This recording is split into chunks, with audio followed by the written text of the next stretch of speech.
أعوذ بالله من الشيطان الرجيم بسم الله الرحمن الرحيم الحمد لله رب العالمين والصلاة والسلام على المبعوث رحمة للعالمين أصلي عليه في الأولين وفي الآخرين وفي الملأ الأعلى يا رب العالمين أوصيكم ونفسي بتقوى الله عز وجل كما جاء في محكم التنزيل يا أيها الذين آمنوا اتقوا الله حق تقاته ولا تموتن إلا وأنتم مسلمون. So I begin seeking the protection of God Almighty from the cursed devil and all of his evil. I begin with his name, the compassionate, the merciful, the benevolent, the kind, the giving, the loving, the caring. And I ask him to send his peace and blessings and mercy upon his final messenger, Muhammad sallallahu alaihi wasallam. So now here we are about 5 days from Ramadan. Actually, technically, 5 days, because Thursday night is going to begin Ramadan. We will begin our focus and prayers and Taraweeh and all of that on Thursday night. So Friday day will be the beginning of Ramadan for us. And we will shortly talk about how we are so sure that that's whenever it's going to be. Because obviously the moon has not been sighted yet. So I wanted to talk a little bit about, Ramadan rulings as it relates to COVID-19 right now.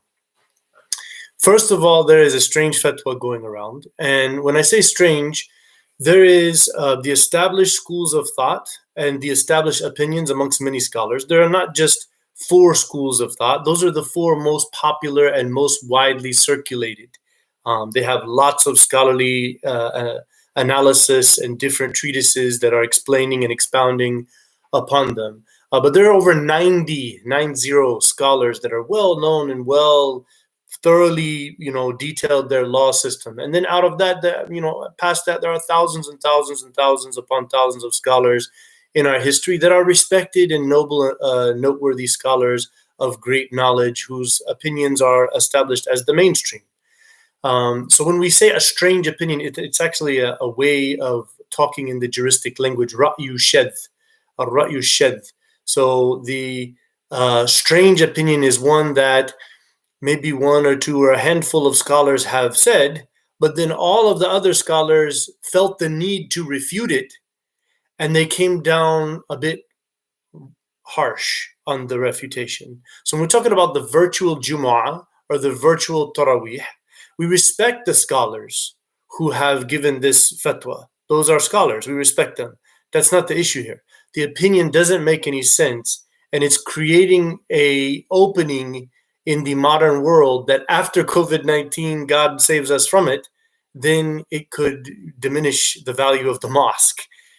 Because in essence, we know from the Prophet Muhammad sallallahu alaihi wasallam and from the word jama'ah, what that means, a congregation, or Jumu'ah, the day of congregating, where people come together and become close and embrace each other and say salam and talk and visit and stand shoulder to shoulder and within very short distances, that is a congregation.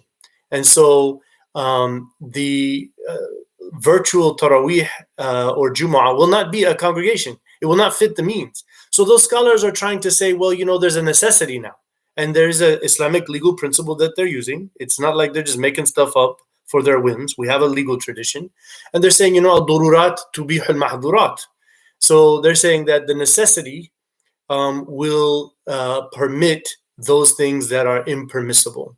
Whenever there's some serious threat to the wellness of one's life, religion, family, wealth, or intellect, these 5 things, then the relaxation of the law will happen and they will be allowed to do things. As mentioned in the Quran, if you found a dead animal or some blood from a dead animal or a pork animal or whatever, you can eat from that in order to stay alive, as Allah said in the Quran. So they're saying here there's a durura.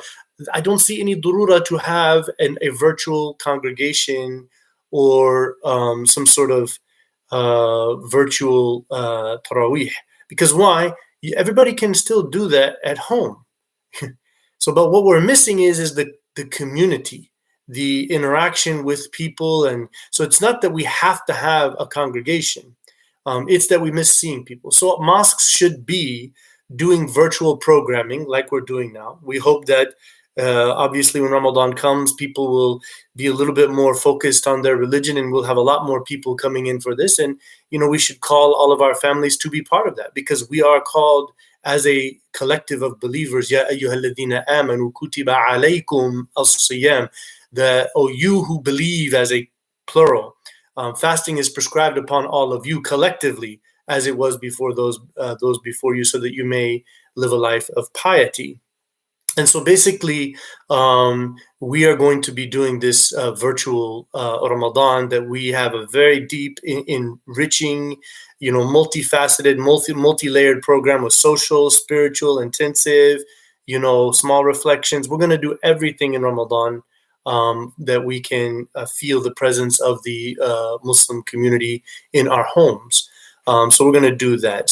But there's one interesting thing that people have forgotten, and I feel, if I'm very honest, and I have to be, because knowledge is knowledge, I feel that some people are needing to preserve rituals. I feel like people are, in their mind, Taraweeh has to be, with the Imam, and otherwise it's no good. Well, actually, that's just a custom, and it is a sunnah. Okay, why am I saying this? Because the Prophet Muhammad sallallahu alaihi wasallam himself only prayed 4 days of Taraweeh. Okay, so what we have in the hadith is that he came out and he was told about Laylatul Qadr, and then he came to the mosque and he saw that everybody's there and it's so many, and then he's saying, I've forgotten, what, or basically this Laylatul Qadr, a different hadith. This hadith is where he came to the mosque and he saw everybody there in the night, and they all taking it like this is the most, like it's Jum'ah. And so he said, no, I don't want it to become an obligation. I'm just going to pray. People can pray in their homes, pray separate jama'at and so forth, no problem. So this thing about Taraweeh having to be in the mosque, or having to be with the Imam.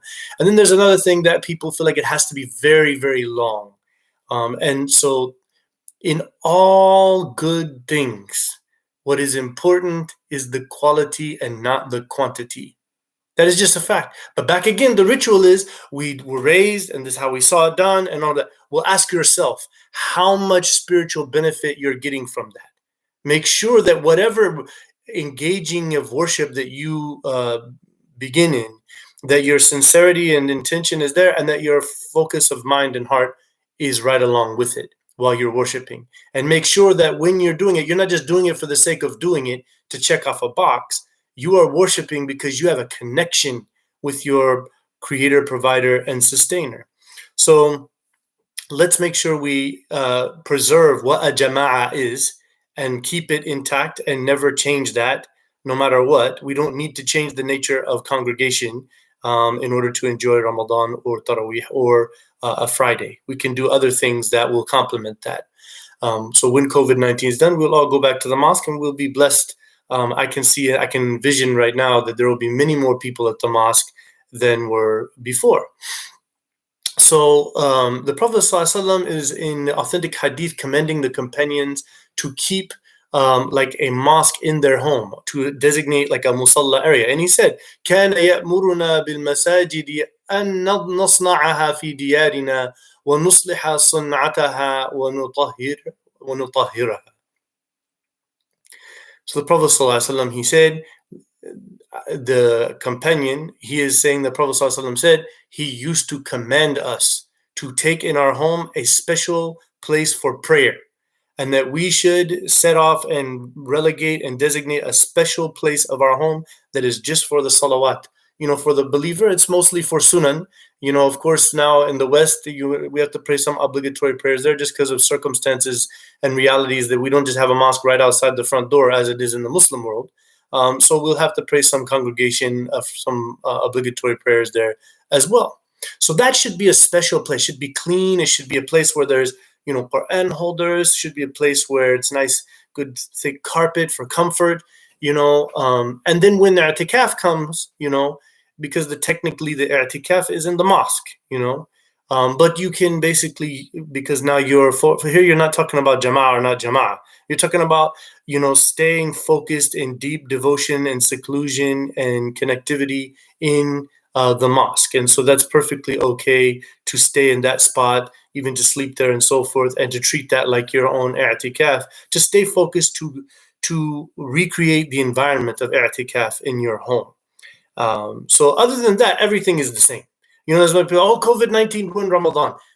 It did not ruin everything that Ramadan is and should be, is going to be perfectly available to everyone. If we relate Ramadan to being at a mosque, then yes, it's a particular element that is common in Ramadan. But if we lose all of the other 90% of Ramadan, then we're in big trouble as Muslims. So the first thing that we start with in terms of the jurisprudence of Ramadan is the intention. Like, what am I doing and why? So the Prophet ﷺ taught us that we should, مَن لَمْ يُبَيِّتِ الصِّيَامِ قَبْلَ طُلُوعِ الْفَجْرِ فَلَا صِيَامَ لَهُ. So the Prophet ﷺ said, whichever person did not, establish a proper intention for their fasting before the Fajr comes up of that day, then they cannot have fasting. So some scholars interpreted that you have to make the intention every single day of Ramadan. And so other scholars said, no, فَمَنْ شَهِدَ مِنْكُمُ الشَّهْرَ فَلْيَصُمْ. The ayah is very clear. Whoever witnesses the month, meaning the month comes, that this is the month the moon has come, we've established that this is the month of Ramadan, which is known by the moon, because the moon cycles go. And that's how we designate the months of the year in the classical Arab, which later became an Islamic calendar after the Quran revealed rulings related to it. And so, basically, the majority of the scholars are saying before Ramadan, you set your heart and mind, I'm fasting Ramadan. Now, obviously, every night you are planning on fast. It's not this, very clear presence of mind, like what I'm doing. Like, obviously before Dhuhr Asr, you need to be sure. You have to go through this long thing as some people teach or whatever. أنا نويت صلي 4 ركعات. No, is it Asr or Dhuhr? Okay, we know how many rak'ahs are in this. We're not small children. I think that was made for small children, and then people kept it until they were 60 years old, saying the same thing they were learned when they were 7 years old. So so you can make the intention from before Ramadan, and it's clear that that's all of Ramadan. Now, who has to fast? Obviously the adult people, the people who are mentally sound. So I have unfortunately come to know that there are some parents that I guess, they want to feel like their kids should be involved, but it's totally against Islam. If your child has some sort of, considerable autism, there's different spectrums and all that, and your doctor could tell you and help you out with this. But somebody who has autism, somebody who has Down syndrome or something like that, you can't ask them to fast and totally get the point of fast. It's not just a ritual. It's a very deep focused thing. So you can't ask them, to fast whenever their mind isn't ever going to really get that, mature to understand the depth of these concepts. And so you don't have to ask them to fast. You can, you wouldn't be strict about it. I mean, if they want to act like they're fasting because you don't want to make them feel bad, obviously. So if they consciously are with you, oh yeah, I'm doing this, and that's fine. But you wouldn't be like, okay, you're going to be fasting because this is what you have to do.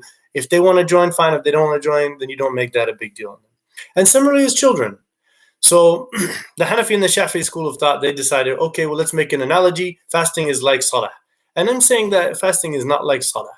It's a much deeper concept. Salah for the kids is what? It's just standing and bowing, and they don't know what's going on. Maybe they're saying Fatiha in Arabic. They have no idea what they're saying. And that's usually all the way up to like 8, 9 years old. You know what I'm saying? Maybe even 10 for many kids. Not my kids, alhamdulillah. By the time they were 8 years old, they understood a great deal of what salah was and having a spiritual meaning in that and how that works and who it is who we're praying and so forth. But I don't think that that's the same for fasting. I think fasting, giving up food and water because of an unseen but very perceived in an indirect way in many ways, truth, they're not there yet. I don't think they're there yet. It's how Imam Malik, he said, لم يؤمر الصبيان بالصيام قط حتى يبلغ. So the Imam Malik, I love this, it's a very strong maturity. And Imam Malik lived 1,400 and some years ago. Okay. And he was the Imam of Dar al-Hijrah. He's the Imam, he learned from some of the companions and from the great tabi'een, of the great scholars of Medina. He was born and raised in Medina, with a great scholar of Medina. And he said, fasting is for someone who reached puberty, you know. And so that was his opinion. Some of the Hanbali scholars agreed on that. They said, everybody said, okay, you don't, so that's the thing. If you shame a kid into it, or you tell them that we're going to fast and you need to fast, and they don't really get it, you may be cultivating hypocrisy in your kid. This will ruin their prayers and everything else. Like, if you're telling them to fast because I said so, and they don't know what that's about, and it becomes difficult on them, and they're not getting it, and then they want to sneak in some drink and food, they won't tell you, and you may not even know they're doing. Actually, I've come to know from many teenagers and young adults that many kids do this, by the way. If you were, mashallah, raised in some pious family, nobody ever heard of you yourself never did that, many kids are doing that. Okay. And we don't want to create that, we don't want to cultivate that environment. So what we do want to do is just encourage them, you want to fast with us, you can, but you don't have to, because Islam doesn't make you until you're growing up to be young man and getting close to teenager years and things like that. And so usually by the time they're 10 or 11, now they'll start wanting to fast, because now they're serious, they're more mature intellectually and spiritually, and they'll want to join, and that will be all on their own, and that's how it should be. Everybody's mukallaf. Everybody's responsible for their own actions. We can't force them to fast. We just tell them what it means, what it's about, why we're fasting, and then we tell them, by puberty, that's, if you're a Muslim and you know what that is and you believe in that, it would be our mistake if they didn't see all the evidence and know the truth of Islam by the time they are reaching puberty. So they would understand then, what that fasting is about. So Ramadan now is the issue always about moon sighting, moon sighting, and how does that work, and how do we know, and now the calculations and all of that. Bottom line is, the Prophet ﷺ very loosely, through people he knew, the serious Muslims that lived in his time, who were obviously very dedicated Muslims, if someone came to him, said, I'm fast, said, I saw the moon, he would accept it. And that would be good. And he would tell everybody that they could find. And of course, when they're in Medina, it's pretty much all the Muslims are all in Medina. So everybody would fast together. They would send people to the corners of Medina, make sure everybody's fasting together. And that was the reason why they would send out people with the news. So, the Prophet ﷺ and so has affirmed the moon sighting, and so now we're going to fast, right? And so the scholars took from that mentality that the best and the most, the most desirable way of fasting is that the whole ummah is fasting together. And so if there's a way to do that, we would do that. So we did to try to seek as much unity as we can. So then there was a hadith later on down the line where, Ibn Abbas and his mother, and they were, basically having a, discussion about him traveling to Syria and then coming back. And then, Muawiyah, they saw the moon. And then they said when they came back, they didn't see the moon. And so they're like, oh, now you're going to fast with Muawiyah because he's the Khalifa and all of that. And so, said you don't have to. Muawiyah has his day of fasting, and we're on different days, and that's it. That's fine. So they took from that, okay, there's a local moon sighting, meaning every locality decides when they're going to fast based upon their moon sighting, and every locality needs to find their own moon sighting. So that became an opinion. And so, in the early centuries after the Prophet ﷺ, it was discussed by some scientific leaning Muslims who were also obviously in jurisprudence, because we have this great, beautiful history of people who are in the jurisprudence, and they're in astronomy, and they're studying mathematics and language and chemistry. That's a part of our history, right? So they said, well, what if we were able to really calculate the moon? And they were suggesting that the issue of seeing the moon in and of itself is not the issue. This is where the moon sighting itself is not an act of worship per se. It is just to know when do we start the act of worship. And so the reason why we're looking for the moon, so that we know that it's there, so that we know that the month of Ramadan as a lunar month on the lunar calendar is started, right? So basically the scholars who are now saying, well, you know what, if we go to calculations, then that is the only way that the whole world of Muslims will ever have a fast together. It will never happen any other way. It's impossible scientifically. You can't expect people in Indonesia and Malaysia to wait to find out that people in California and Hawaii see the moon. It's the next day. The whole day is gone. They've missed the whole day. The fasting is over, or not fasting or whatever. So they will never be able to wait to find out for that. If the whole world decided that it will be seen on such and such night after Maghrib, and the moon will be visible somewhere, and they calculated this moon visibility, not calculating the moon being born, because that's not what we're talking about. We're talking about when is the moon now visible? What is the science of that? And so the Islamic law is saying to these scholars who are now all over the Muslim world, Malaysia, Turkey, Libya, there's many Muslim countries that are using, they have decided with all of their scholars there that they're using the calculations. And so many European countries and here in America, I would say, 40-50% of all the mosques here are now going with the calculation, because for many reasons, it facilitates our integration in the society. We can have holidays on calendars, on school programs. We can present ourselves to the community. We have to say, okay, yeah, we'll let you know when our holiday is when we go find the moon, which we can do on our own tradition. Nobody's saying don't do that, because how is the calculation being proven as the best method every year?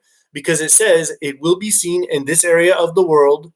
Like for example, last year it was Southern California and Texas and Arizona and Hawaii, and all those places they saw it, and so there we heard about the moon sight. We didn't have to wait till 1:00 in the morning to know that they saw it over there. We know from the science. And so every year it says when somebody will see it. So now we all know it's going to be seen on somewhere on Earth on this day, even if it's not, in our specific place on Earth. At least it happened on Earth during this day. So that begins Ramadan. And so that's the moon calculation thing. And of course, we as a community, after last year's, discussions that happened after, we've decided to go and stick with the calculations. So Ramadan will begin on the night of Thursday, the 23rd, and then, which we do Taraweeh and things like that, start focusing on our spirituality, make our intentions for Ramadan, and then the 25th at Fajr, we will begin fasting Ramadan on Friday next week.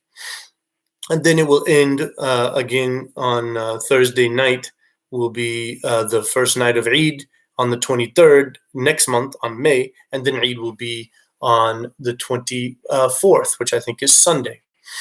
So it's Saturday and Sunday, I believe, if I'm not mistaken. Yeah, I think that's right. So so that's the actual moon sighting issue. So the question is, what is Sawm? Sawm actually is a word that literally means siyam. It means to abstain, and it doesn't, it actually meant classically to not talk, right? Inni nadartu lirrahmani sawma. It's in Surah Maryam, where Allah says on the tongue of Mary that I have swore and made a promise that I will go silent, sawm. And so here in the Quran and the Hadith and the Islamic theology, it's talking about to abstain from fulfilling the desires of the stomach and the privates. And so we do not eat, drink, or have marital relations in these times. So what about saliva? People say, okay, I have spit in my... Some strange opinions. I'm telling you, I was strange. We're saying in the fiqh books, and these have no basis in hadith or anything like that. Somebody swallows their spit. Oh, well, that's problematic. And no, there's no basis for that. If you have blood from your own mouth, you found out after you brush your teeth or whatever, now you have blood. Okay, then now, no, blood in your mouth, no problem. Injections, when you say injections, what kind of injections? Pretty much all scholars have agreed if it's a type of injection that's medicinal, it's medicine, and many of them consider that insulin is just a type of medicine, right? They're saying that's not a problem, because here you're not eating or drinking or giving nutrition to your body. And then there was a debate about nutrition. So the majority of the scholars, they said, if you're getting like an IV with nutrients and it gives you energy, or you're getting a blood infusion, meaning you're taking blood, then everybody's agreeing now here. This is a strong opinion here, is now your fasting is broken, because now you've added a fresh nutritious blood or fresh nutritious vitamins and nutrients into your body. Giving blood, there is a debate among scholars, because the Prophet prohibited hijama, which means the cupping on the back they used to take. So some scholars said, see, there's an analogy, and so for whatever reason, if you lose a lot of blood, then your fasting is done for the day. And other scholars said, no, the Prophet did not mention why, and he didn't say because of the blood. He didn't make that point. So he was just simply specifically saying that doing the hijama for this kind of curing of the homeopathic remedy of curing some ill that's in your body, then it will be broken. So that's, many scholars say, specific to hijama. Actually, when you're fasting, it's hard to give blood, and many donation centers would not want you to come if you're fasting. The thing about nose sprays and eye drops and even the asthma spray, there's a large body of scholars that said these are not putting actual nutrition into the body. These are fulfilling medical directives, and they're not there. So I've actually found that the majority of the scholars are saying that, so many scholars defined it as anything entering the body through the mouth or through the nose. So that's how they define it. So that's why they brought those issues. Other scholars brought it back to the purpose of fasting, is that you're disciplining yourself against fulfilling the desires, the nourishment of food and water, right? So some scholars even said that, if you taste some, of this medicine that you sprayed in your throat or in your nose or in whatever, then it still doesn't cause a problem. But pretty much the majority said any type of pill, even if you swallow it, they're saying that it's putting something in there, and usually in pills they have some sort of sugar or something like that. I don't know. They're saying that swallowing something is problematic. So when we talk about fasting without praying, this is something that I don't know how it happened. I mean, I do know how it happened. Secularism took hold. The decadence of the education of the Muslim community, holistically, education in every aspect, and religion is obviously a big part of that. And the Muslim also, and then the British came, the French came, they occupied, they brainwashed us that they're the better civilization, and they don't pray. And so many people just adopted their lifestyle and stopped praying 5 times a day. And families felt that they were noble because they don't pray 5 times a day, or that they don't wear hijabs and all that stuff, because they felt like, this is who we're becoming part of, and this is our way of being now. And so people don't realize that's how they inherited it, and they want to try to justify it in themselves.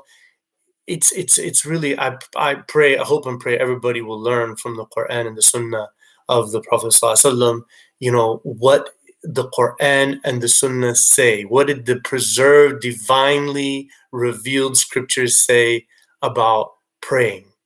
It is like you will go through the worst loss of your life by missing one prayer. If you understand prayer according to scripture, not according to culture, rational thought of modern era, friends and family, or whatever it may be, but if you just look through scripture, it is a massive disaster of loss and some serious harm to one's soul and one's spiritual truth, to just totally not pray or miss prayers intentionally, knowing good and well that you're not praying.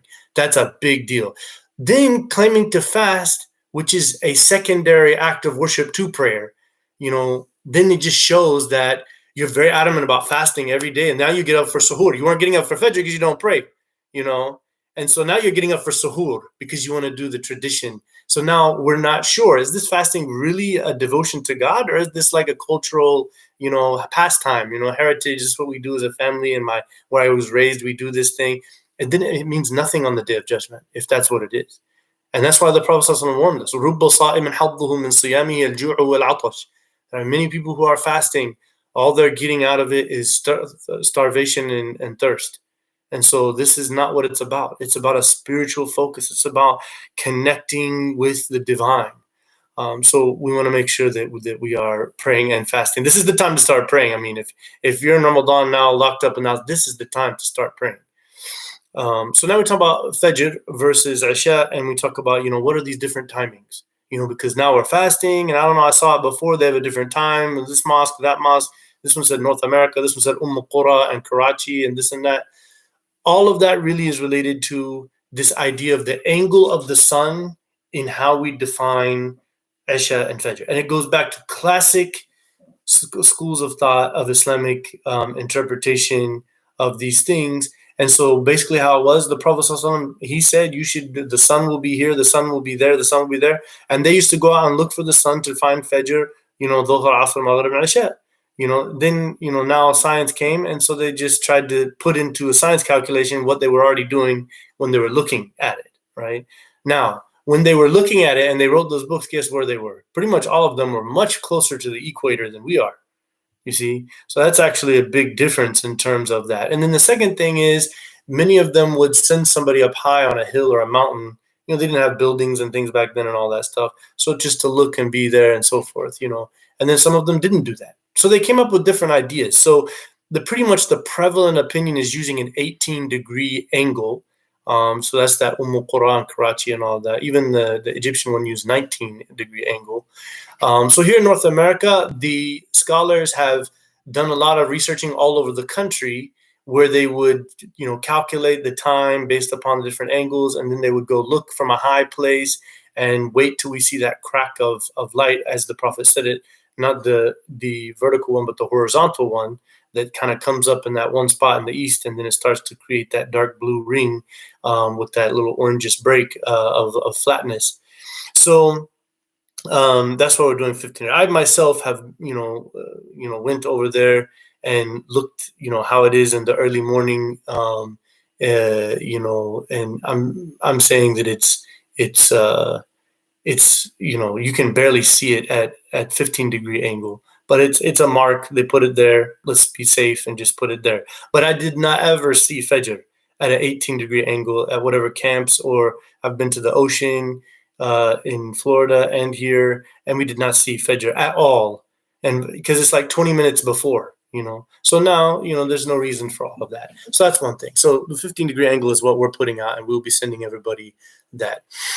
So now there's an issue that the physicists and those astronomers and what they put together, they said, there's a plus minus 2 minutes on this thing. That's why sometimes you'll find that in Charlotte, you have two apps, and then one said it was the adhan now, and then 2 minutes later, that guy's adhan is going off, right? And what that is just a plus minus. It's different astronomer, a different person that put that equation together, and they came with a difference of a minute or two. So because of that, and then the Prophet ﷺ said, "La tazalu ummati bi khair ma akharu as-suhur wa ajjalu al-fitr." That my nation is in good state as long as they delay the suhoor until Fajr time, and as long as they hasten in breaking their fast when they know that it's Maghrib. And so the Prophet ﷺ is telling us right now that we should delay the suhoor until the end of its time. You shouldn't wake up, do suhoor like 4 o'clock, 4:30, and then whatever, go back to sleep or whatever, wake up for Fajr, or just sit around and do nothing and then wait for Fajr, And so I don't know where they came up with this imsakiyya. I saw it when I lived in Egypt and Kuwait. They put it on little calendars. They send them out. It's like 10 minutes before Fajr. This is the imsakiyya. This is when you need to stop. And so, basically, I think there's some misunderstanding about the Bilal and the Abdullah bin Maktoum adhans. But the Prophet ﷺ, he said, إِذَا سَمِعُوا أَحَدُكُمُ النِّدَاءَ وَالْإِنَاءُ عَلَى يَدِهِ فَلَا يَضَعْهُ حَتَّى يَقْضِيَ حَاجَتَهُ مِنْهُ. So the hadith in Sunan Abi Dawud is authentic hadith. And it says that if you hear the adhan, meaning the adhan time came, and then you've got the, drink, or you got this piece of food, and you're about to eat it, then he said, go ahead and drink or finish what's in your hand until if you hear the adhan. And that's for Fajr, Tulu' al-Fajr. And so, because that's what that adhan is talking about, that it's Fajr time. And that's why he's making this language. And the other adhan is there to help people to know that they need to start suhoor and finish earlier, not to end suhoor.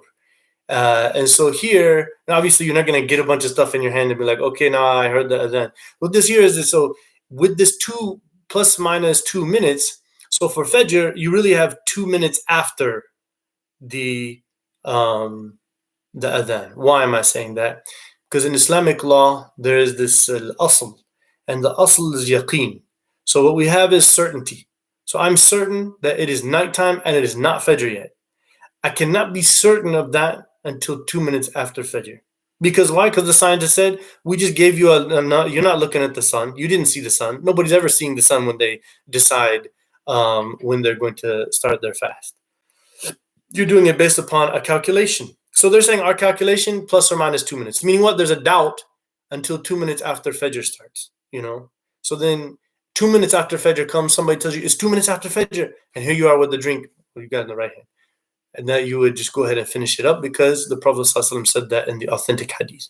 Now, what about somebody who got up and they thought, they looked at the clock or they thought they saw that it was, and then they just were eating and drinking. It's like 10, 15 minutes after Fajr, and they didn't know. They really thought the same ruling applies. So you're thinking genuinely, and Allah knows what's in your heart, that it's still Fajr time, or that it's still nighttime. It's not Fajr yet. So because you think it's nighttime, we know that there is no fasting yet. And that is what you're assuming it is. And so now, if you did that, you just accidentally ate or drank, as the Prophet ﷺ said, whoever accidentally ate or drank forgot that they were fasting, then that. So the analogy here is good. That's a gift from God. It's a blessing from Him, and then you continue your fast and you don't have to worry about making it up or anything like that. So that's basically that. So now the opposite is true though. At Maghrib, we're going to wait 2 minutes after this thing says. So when it says, 8:05 or whatever, we're going to wait till 8:07 to be sure. Because they're saying maybe the sun has not completely gone down until 8:07. That's what the scientists are saying who gave you that number that you're using. And so basically, I don't know until 8:07 that it surely went down. So then therefore, because that now what I do know, what is my certainty now? I'm fasting. It's day of Ramadan. I'm fast. So I should not play around here. Somebody's saying, oh, now all our fasts are broken for how many? No. Until you know something, you're not accountable for it. We're only accountable for what we know in Islam. And then once we know it, now we have to follow it.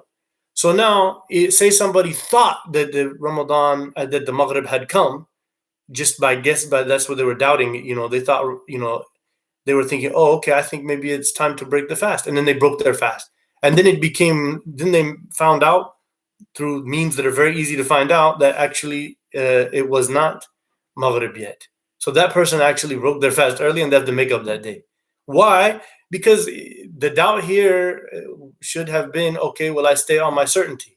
The certainty is that I'm still fasting. So before I go ahead and eat or drink, I don't go on what I thought somebody said or what I thought I saw. No, I be sure before I break my fast because I'm still fasting. And so I would not break my fast unless I was certain that it's time to break the fast. So now, when you talk about brushing your teeth, so people are trying to say, it's haram to brush your teeth. No, it's absolutely, the wudu has teeth brushing in it. See, the wudu, so this thing where people do this with their finger, there is no teaching of the Prophet about that. That's an exaggeration that came from people in their custom. They decided, let's look like we're serious about fasting. They started doing this thing with their finger and they didn't put water. The Prophet literally addressed this in the authentic hadith. He said, if you're fasting and you make wudu, then don't put your head back. Don't gargle. Just put the water in your mouth. So the Prophet put water in his mouth when he was fasting and then spit it out, right? So he's putting water in his mouth and he's spitting out. And so water is going in his mouth and water is water and you're not supposed to drink it, right? So he's not drinking it. So if you put toothpaste in there, toothpaste we don't even ever eat. Nobody ever ate toothpaste, but we drink water all the time. So he's putting water in there and we're saying you can't put toothpaste in there? What's the problem with that? You brush your teeth like this. And then when you gargle, looking down, you don't gargle back. He said don't do that. And then the scholars, pretty much the majority position is even that, the gargling back with it is makruh. Because they're saying madhannat al-iftar. It could be that you break your fast. But you don't necessarily. Unless you're sure that you swallowed, that's when you broke your fast. So maybe somebody was able to do that. So that's what says the makruh is disliked. You shouldn't do it, right? So you put the water in. So if you want to brush your teeth with toothpaste, you can do that, right? And don't think, oh, no, I'm just around my family. I'm not. No, everybody's brushing their teeth at home. No problem. You can do it before adhan happens. But if you do, after, majority position among scholars today, among real scholars who are deep in their analysis of Islamic law and what's happening, but then there's those guys with beards who memorize Quran and talk a lot about Islam and stuff, and they just say stuff that sounds very strict, and this idea that religion is strict. We've done whole lectures on this. This is not the religion, and this is not how the scholars understood it. When it's strict, it's strict. When we're fasting, right? When we have to go fight a battle against someone who's trying to kill us, then we do that, and that's strict and that's harsh. But we have to do that because not everything is strict. Actually, very few things are strict, and most of it is ease. And so that brings us to our next point, and that is fasting while traveling. The Prophet ﷺ actually said in authentic hadith, لَيْسَ مِنَ الْبِرِّ الصِّيَامُ فِي السَّفَرِ. It is not righteous that you go fasting while traveling. And for the vast majority of the time, the Prophet broke his fast after leaving the city he was in, you know. And so he said that. And even on one time when they went to Fath of Mecca, he said, "Ulaika al-awsa," that they people are the sinners, or they disobeyed me, who are fasting in Ramadan while traveling. Prophet said an authentic hadith, right? So some people are saying, and the scholars are saying, well, the reason why we're told that you can break your fast when you're traveling is because it's hardship, right? So saying back then, this is how they're looking at it, and it's a very good, reasonable thought. But then when we break it down, we'll see. So back then, they're saying traveling was difficult, right? But let me ask you this: did they have like air conditioning and all of that, and did they have cars and all? They didn't have any of that. Okay, so it was normal for them to ride camels for long distances out in the hot sun. They were used to this. This was a very normal thing, unless it was a super super hot day. It was very normal for them. As we know, Ramadan rotates in the year. So this is I don't think a reasonable understanding. I think if you're going to travel, you have circumstances that cause you to travel. It's very different. Right now, I don't see anybody traveling, but in the future, you have some serious circumstances that's causing you to travel. And so here, you should just go ahead and break your fast and make it up another time. That's your option. The Prophet ﷺ said in Sunan Ahmad, it's authentic hadith, sahih. It says, "Inna Allah yuhibbu an tu'ta rukhsa kama yuhibbu an tu'ta azaim."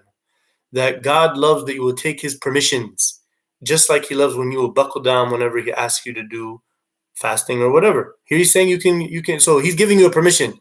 It's up to you. You want to break it, so break it. This idea that because now I'm strict while fast. No, you fast, in December and make it a very short day, no problem. He's giving you that. That's your circumstances. No big deal. Somebody maybe listen to me and say, "Oh, this guy's super easy." I'm telling you hadith of the Prophet Muhammad sallallahu alaihi wasallam. You're coming back to me, this religious strict guy told you. Come on, let's be honest with ourselves about the religion and learn it from its sources rather than learn it from these people who messed up the whole Muslim world.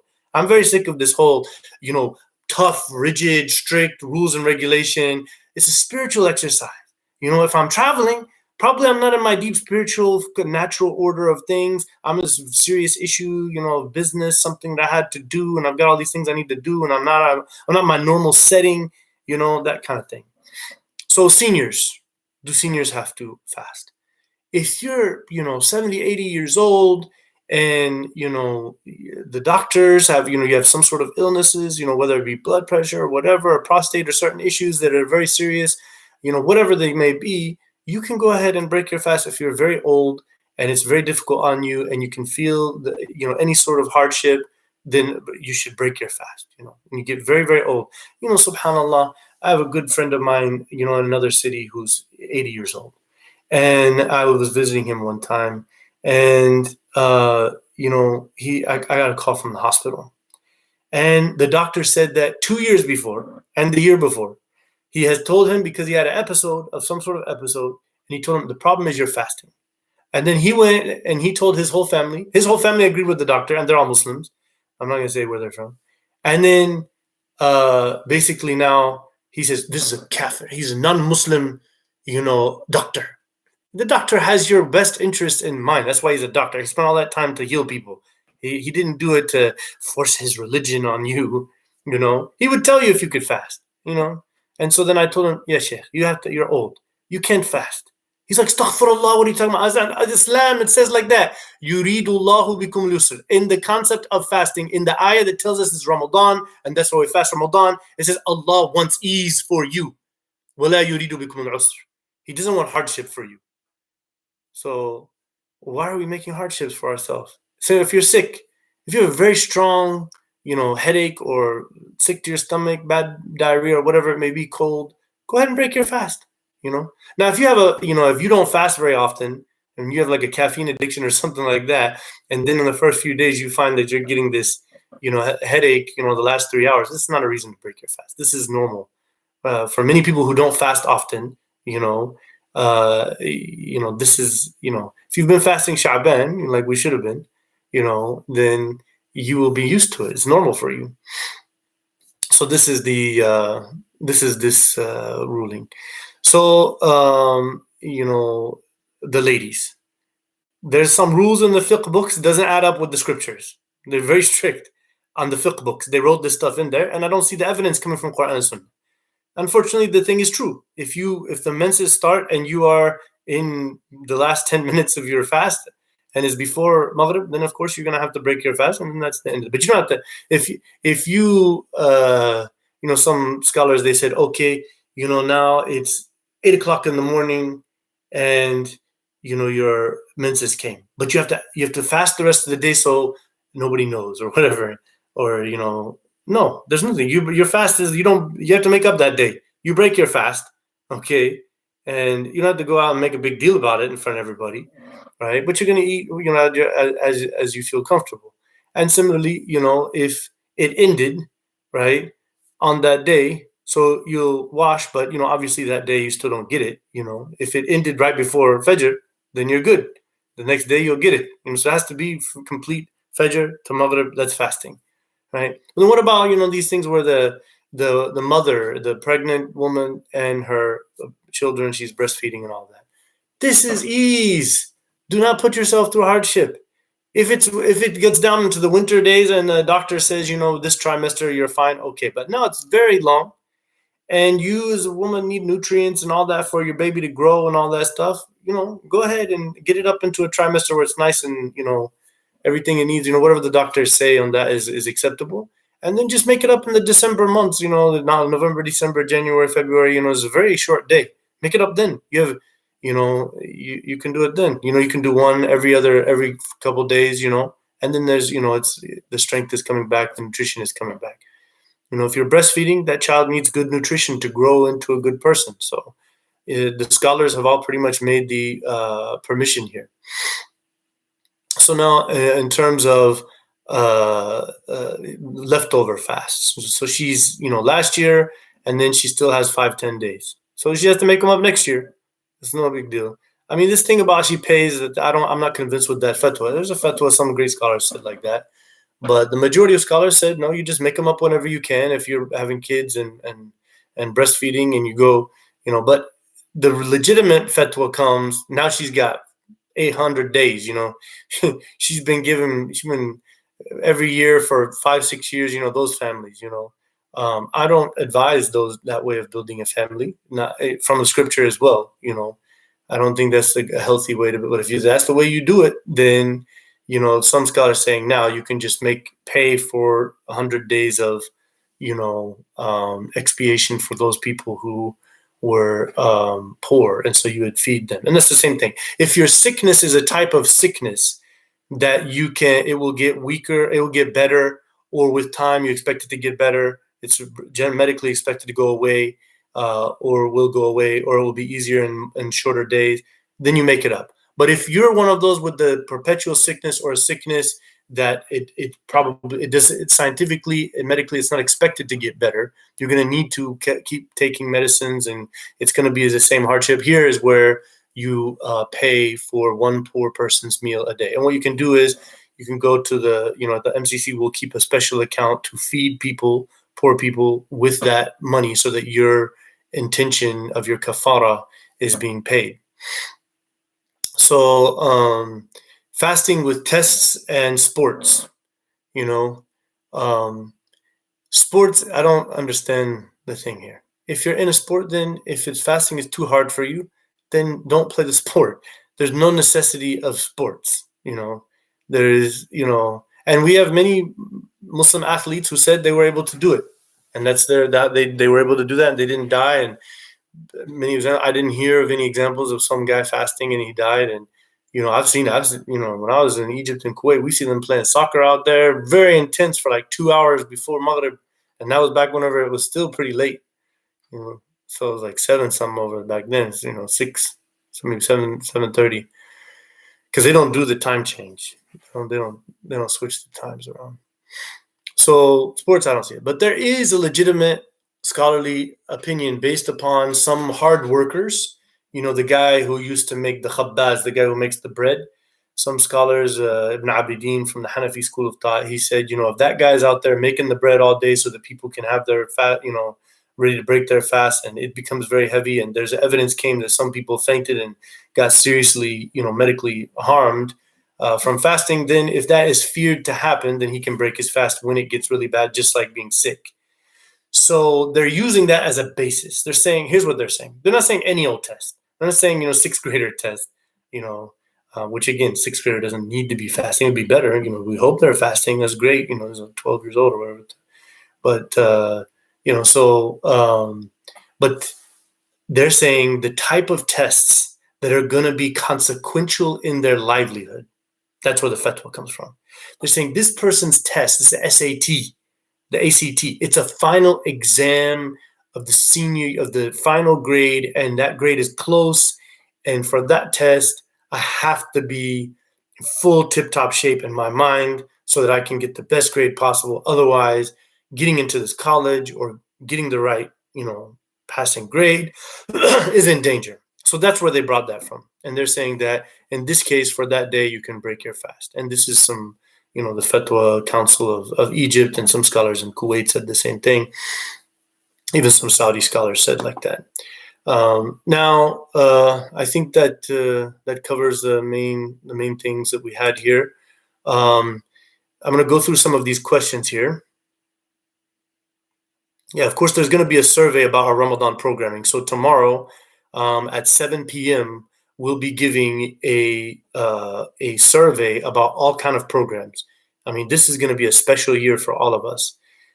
So the question is, someone misses the alarm for suhoor and fajr, can they continue fasting for that day without suhoor? Suhoor is a very well-established sunnah, but suhoor is not an obligation. So if you miss suhoor, you have to fast because you've intended. It would be wrong. It would be wrong to break your fast for missing suhoor. Suhoor. Now, even say, for example, husband and wife in the night, and then they woke up and they forgot they haven't taken a shower yet, and it's past fajr. All scholars have said that has nothing to do. They didn't do that during the time of fasting, so now they just take a shower and they will fast normal. They continue their fast. They didn't break their fast. So the question here is, did all mosques in Charlotte agree to begin Ramadan on Friday? No, 3 mosques have agreed on that. And it looks like 1 other may agree. We're not sure yet. And then 3 other mosques say they're going to wait and do the moon sighting. There is no obligation for all mosques to have the same understanding of fiqh. Unity is not having the same opinions about jurisprudence. Should we all now pray, in the same exact ways? Should we do all of the same exact details in one? Should we be robotic in our religion? So unity is a matter of Muslims support each other, loving each other, helping each other out, working together. That's unity. Unity is not Islamic law must be completely conformative between all mosques and imams. Imams come to different conclusions. There's no problem with that.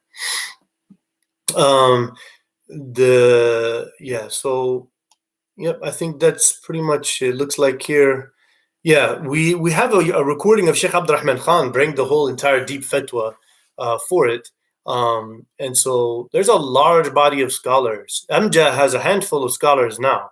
Last year they said that they had a few people in Amjad voted to go ahead and do the calculation, but the majority, they have a large body of scholars, and so they had 13 people said no, let's stick with the universal international moon sighting.